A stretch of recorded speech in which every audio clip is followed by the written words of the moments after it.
Welcome to the Data, AI, and Everything podcast, where we delve deep into the evolving world of data science and artificial intelligence.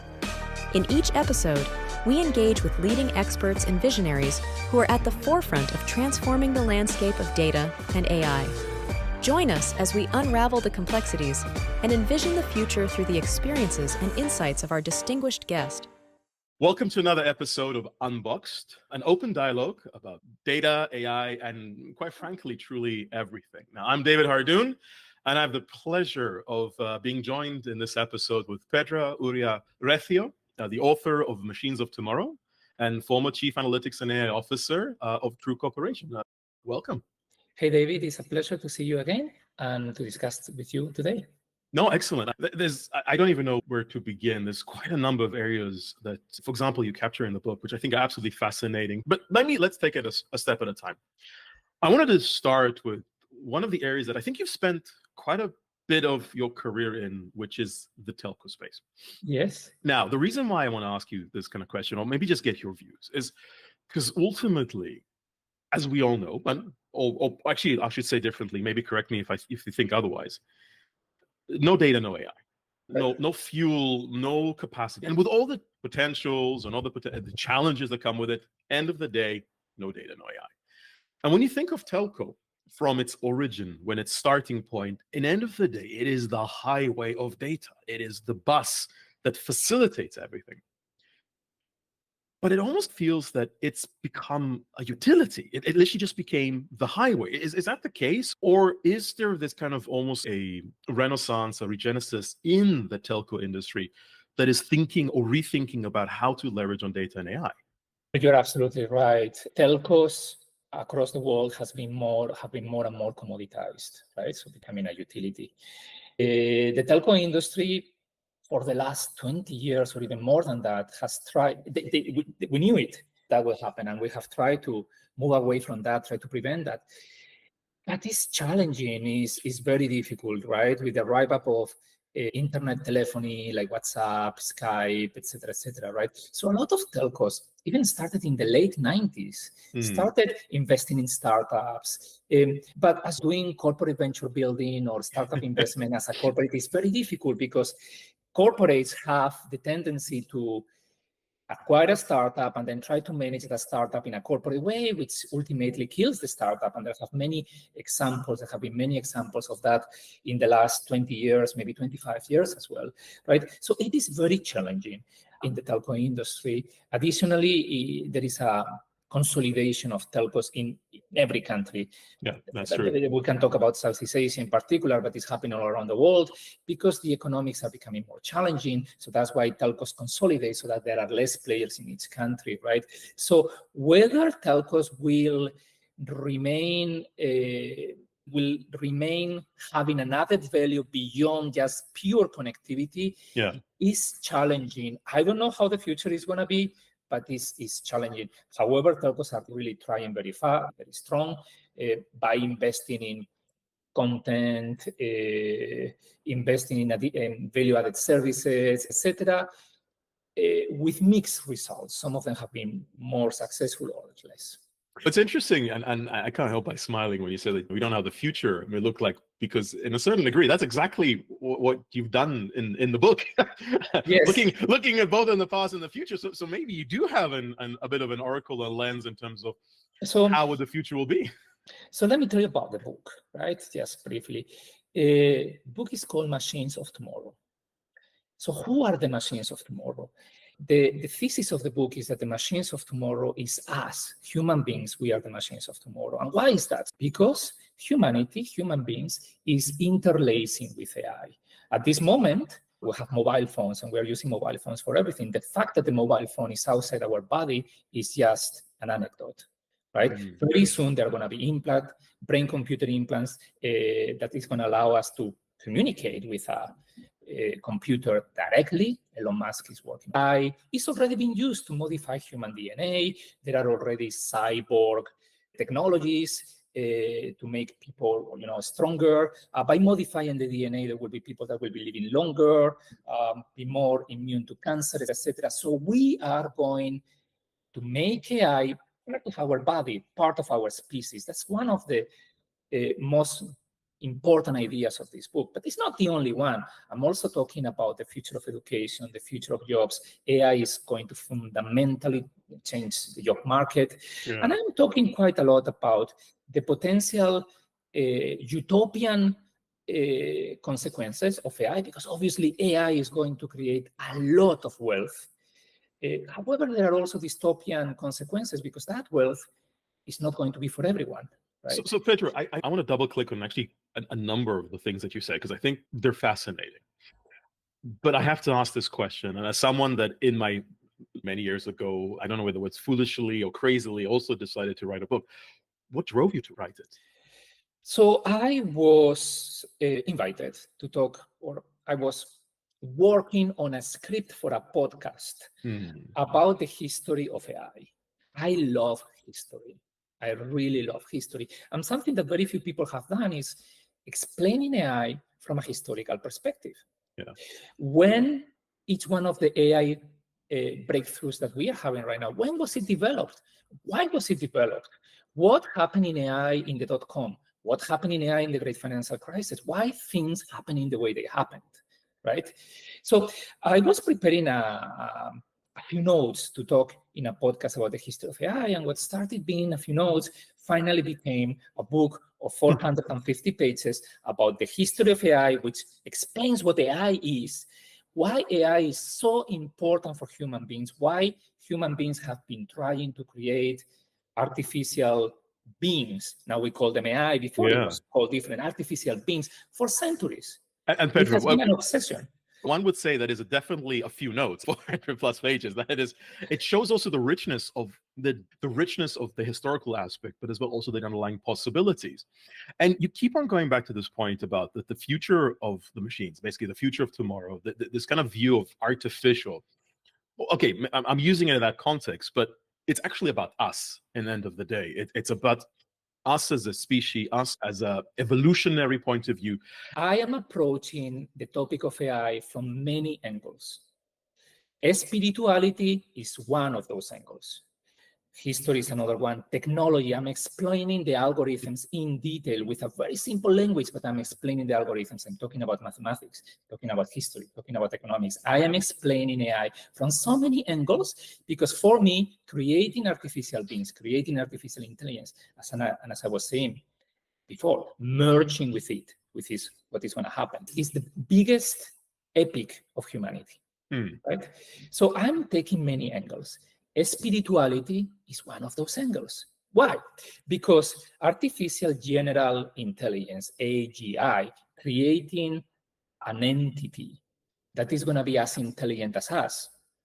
If that happens, that will be the most significant religious event in the last 2 million years. I don't disagree.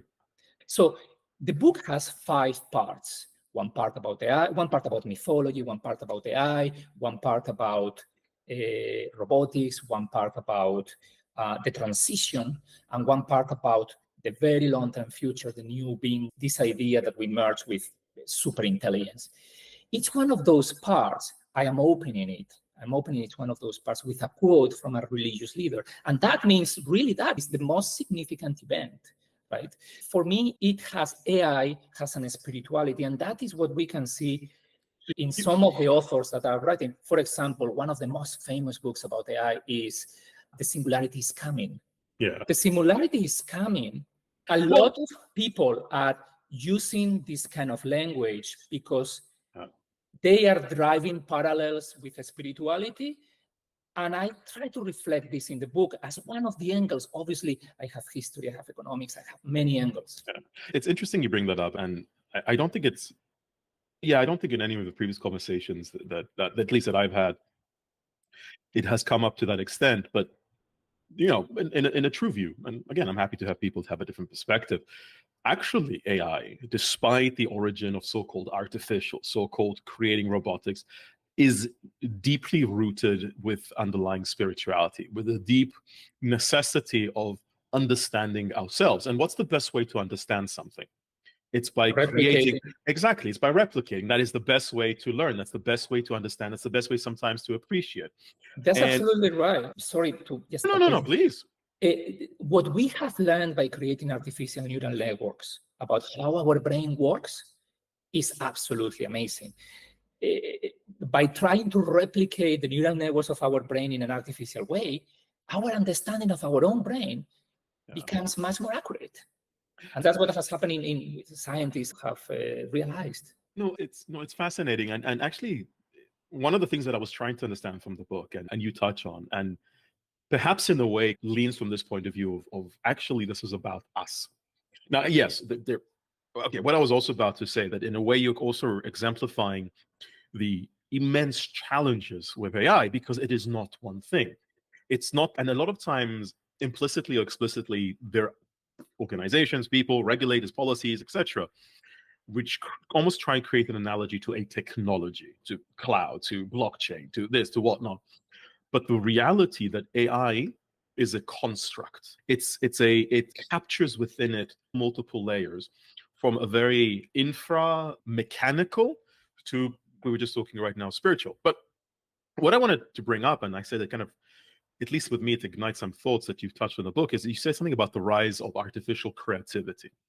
And as I was reading it, I couldn't help myself. Obviously, even though there's naturally a focus about, oh, look at creating music, songs, movies, and it's a very obvious thing that it's a literal artificial creativity. But I was actually thinking that while the term is being called artificial creativity, is that it's an augmentation to help us be creative.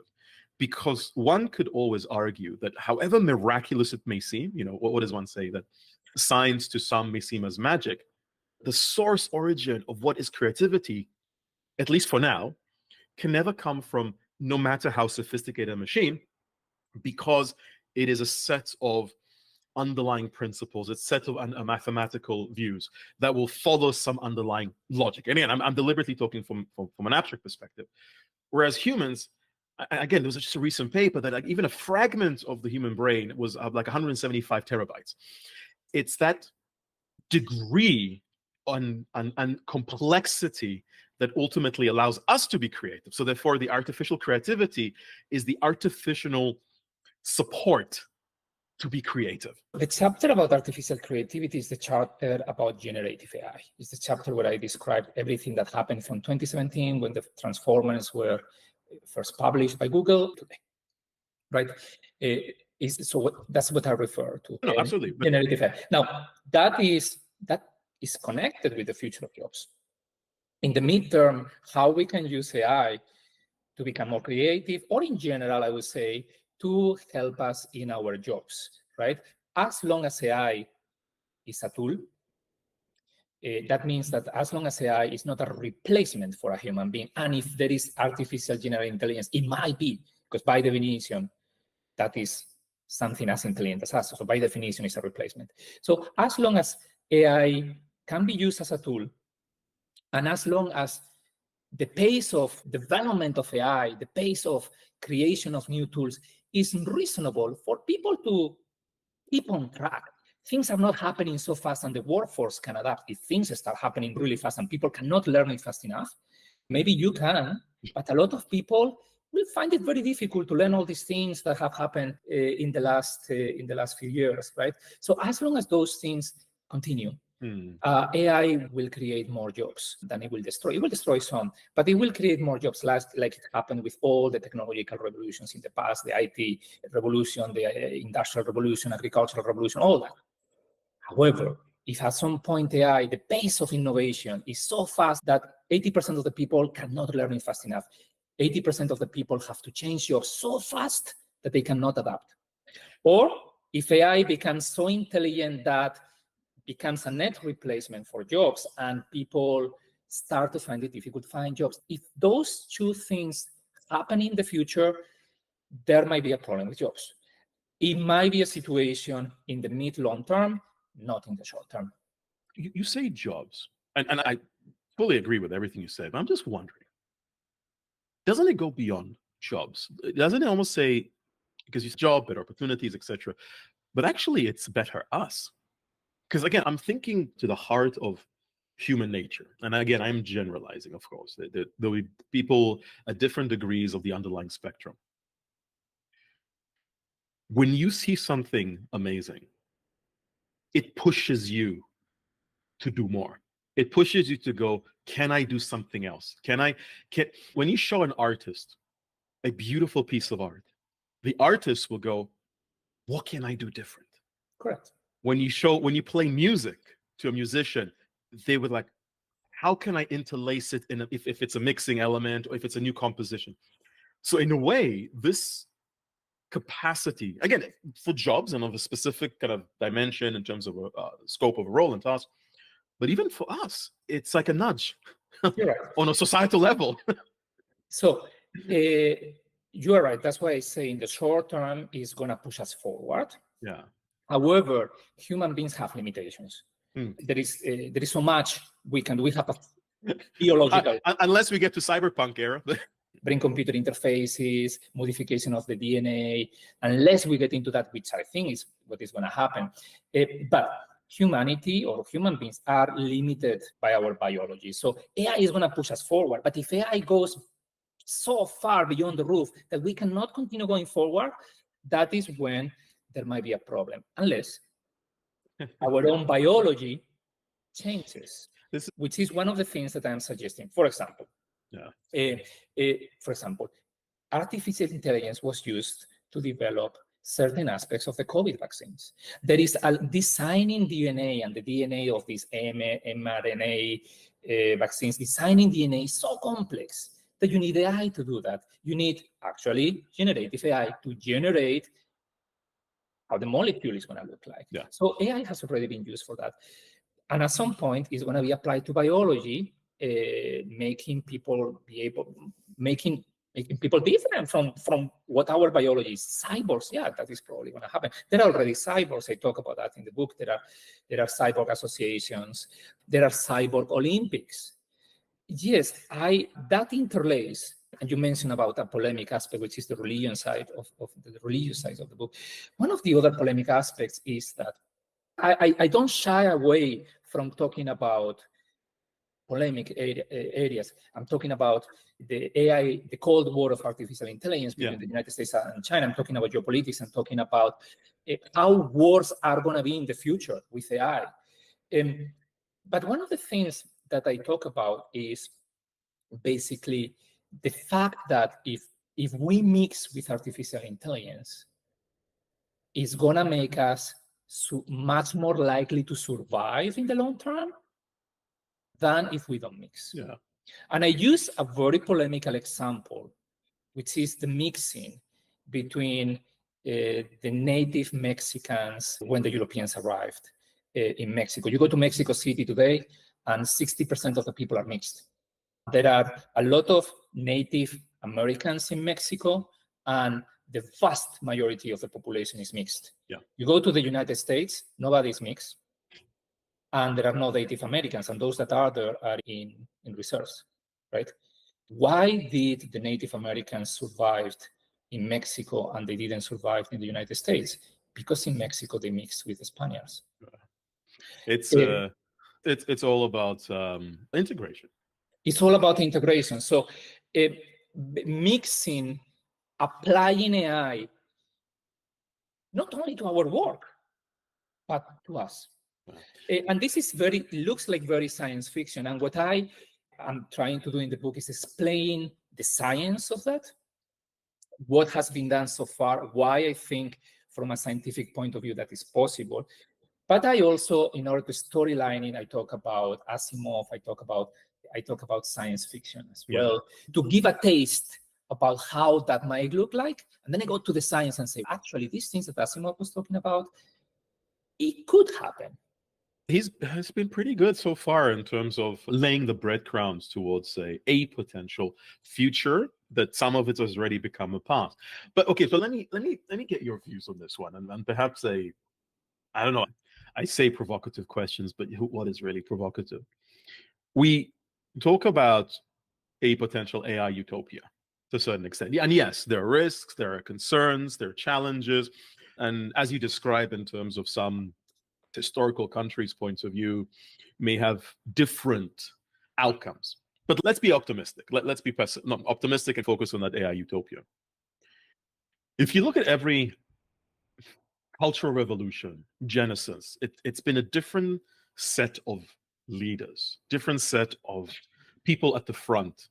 And I went back and I looked, and in cultural, you literally had the renegades. You had even people with different perspective from a scientific point of view. At one point, industrial, it was the corporate. I don't think there's a right or wrong, but given that you've collected all these notes and obviously the book and experience, who do you think are the ones, or what do you think is the composition of the leaders who would lead us towards the AI utopia and not the AI dystopian? That's a very complicated question. Let me explain who is leading AI at this moment. There are economies of scale. There are network effects. The bigger or the more used a technology is, or the most used an AI platform is, the more used it will be. So by nature, there are going to be monopolies or oligopolies. There are going to be large technology companies, there are already, that are going to handle this in a quasi-monopoly. It's already happening. Additionally, AI has a characteristic, which is you put two AIs together, because they can communicate. You put two AIs together, and it becomes a bigger AI. That's like generative adversarial networks work, right? For example, you put two AIs together, it becomes a bigger AI. You put two human brains together, it doesn't become a bigger human being. That means well, actually, put two humans together, get another human. Yes, but not a bigger one. But not a bigger one. So that basically means that AI is going to be oligopolistic and is going to result in more inequality, right?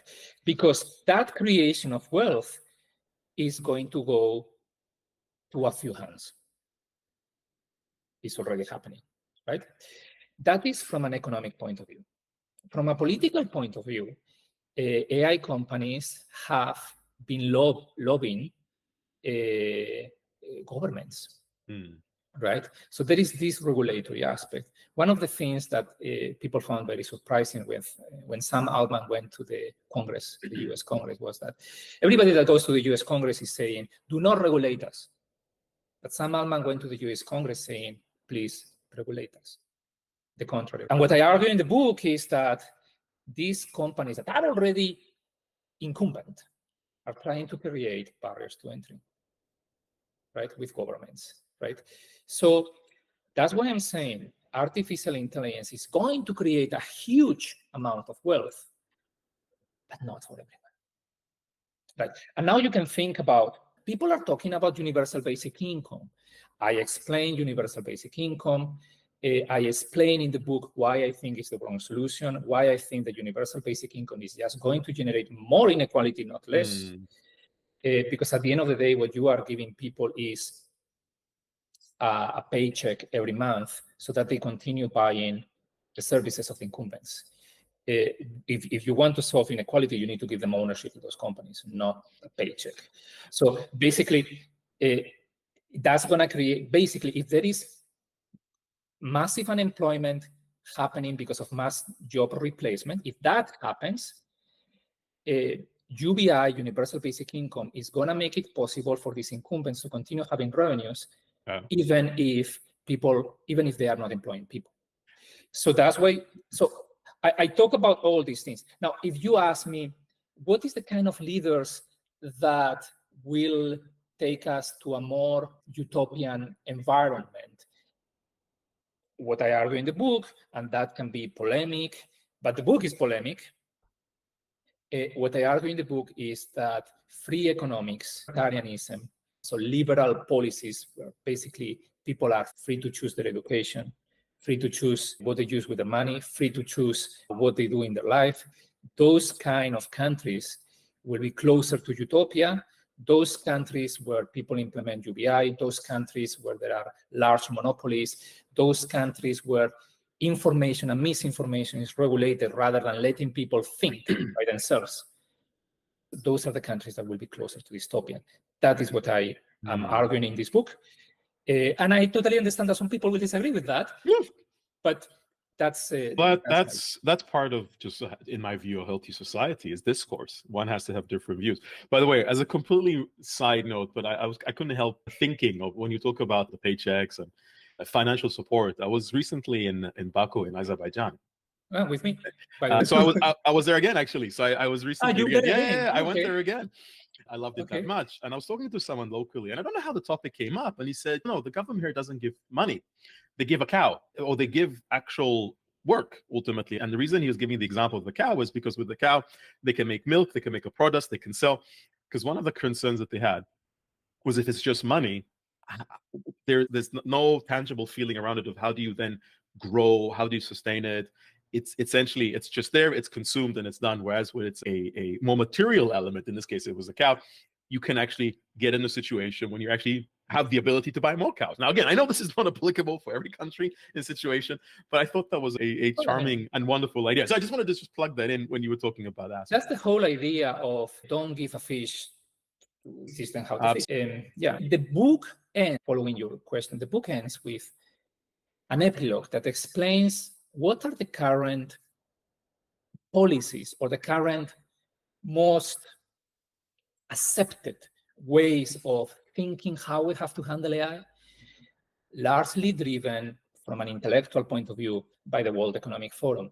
And the epilogue is a critique to those elements about how we are thinking about how to handle AI today and how I propose in the book to handle AI. It's that critique. It's a critique, I have to say it is a critique against it's a constructive critique about the approach of the current approach of the World Economic Forum and how I think it should be. So I just give you an example, and that example is misinformation and disinformation. The great topic of this month of February was regulating misinformation and disinformation. Yeah. I don't think it should be regulated. And I give you an example. I think people should have more critical sense. I give you an example. People used to think that watching video, was real because you could not manipulate video. So if you see a politician saying something in video, if you see somebody caught in video, it must be real. Now AI can modify video, so we cannot trust real. We have to be more critical, right? This is the same thing as if you give a film, you take a film, whatever science fiction film, or whatever film, you give a film to somebody that was living 500 years ago, and you show him the film. That person is going to say, this is real. But you know that film is fiction. That films, they tell things that are not real. That critical thinking is what we have to... I couldn't agree more. And in fact, it leads back to what I was mentioning earlier about the creativity, is that the irony of the situation, and again, it's a bit of a pendulum swing, is while previously there's been an over-focus, I would argue, on STEM, now there needs to be perhaps not an over-focus, but there has to be a sufficiently enhanced focus on... It's effectively everything around the acceptance of something as being absolute, because that's the nature. Like, even if you think about a search, how does a search fundamentally work? And I don't think it's by evil intent or something. It's just a reality. Search of what? Search? A search, literally a search. When you go online and you do a search, if you think about the fundamental premise, back 2000, a search, it would understand your patterns of your search, and it will start to surface up information that it, quote unquote, thinks, if I use that term, that is relevant to you. But that also means that you need to have that critical thinking by saying, no, I'm going to look at the stuff that you don't think is relevant to me because maybe you got something, you missed something. So I completely agree with you. I want to do a quick kind of swing back to maybe not the telco element, but think of it as a picks and shovels, because all of this is built on environment, infrastructure, capabilities. And I was reading something recently, which I thought was really interesting. And I don't know if you've come across it, but I would love to hear your thoughts. So if you think about how, I guess, the large part of the world has been going is about creating these very large cloud infrastructure capabilities, GPUs, et cetera, and whatnot, because saying, look, to create these AI possibilities, you need to have the resources available. And what I've been recently reading, and I think it's been largely, led through China, is they call it AI in a box. And if you think about it, it's like the opposite spectrum, whereby the ability of having a pre-canned capacity and capability of everything that you need to do to run AI, but it literally, you want to think of it as like an edge environment, but it's in a box on-prem. swaying away from the, you have to run it on me because you need to have this massive farms of computing, to actually, Pedro, there you go, AI in the box. You can just go ahead and do it yourself on your own.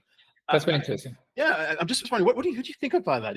Okay, so let me explain what is behind that from a geopolitical point of view. The United States in generative AI has been focusing on creating mainly consumer uses of generative AI, consumer-oriented uses of generative AI. At the beginning, China was trying to do the same thing. People in China were trying to do the same. Actually, around the time that ChatGPT was launched, there was a chatbot in China called Ernie that was around similar. What happened? The Chinese government, China being an authoritative regime, obviously wanted to regulate generative AI quite efficiently. If you look at the regulation, there is a sentence in the Chinese text of the regulation saying that generative AI has to be according to the core, I'm quoting, it's not me, I'm quoting, to the core principles of socialism. Right? It has to support the core principles of socialism. Now, what happens if you have a chatbot for consumer applications that is talking to people?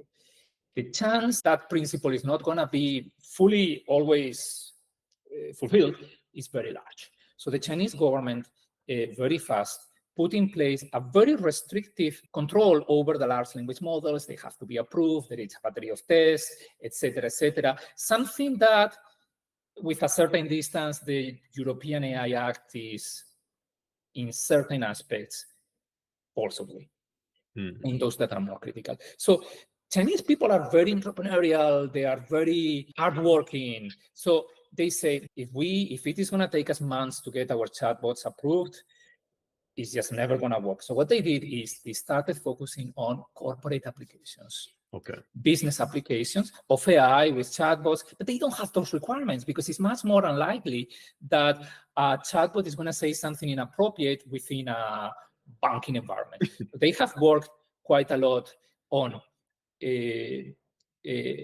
applications of AI for corporate, involving data sharing. Data sharing, I know you talked about that in Baku. I heard your presentation. Data sharing has always been very complicated across companies. So the Chinese companies and the government, of course, have created data exchanges quite successfully. Yes, there is AI and data regulation in China. A lot of people think there is not. There is. But because of this reason, Chinese companies and the Chinese industry is really focusing on corporate and business applications of AI.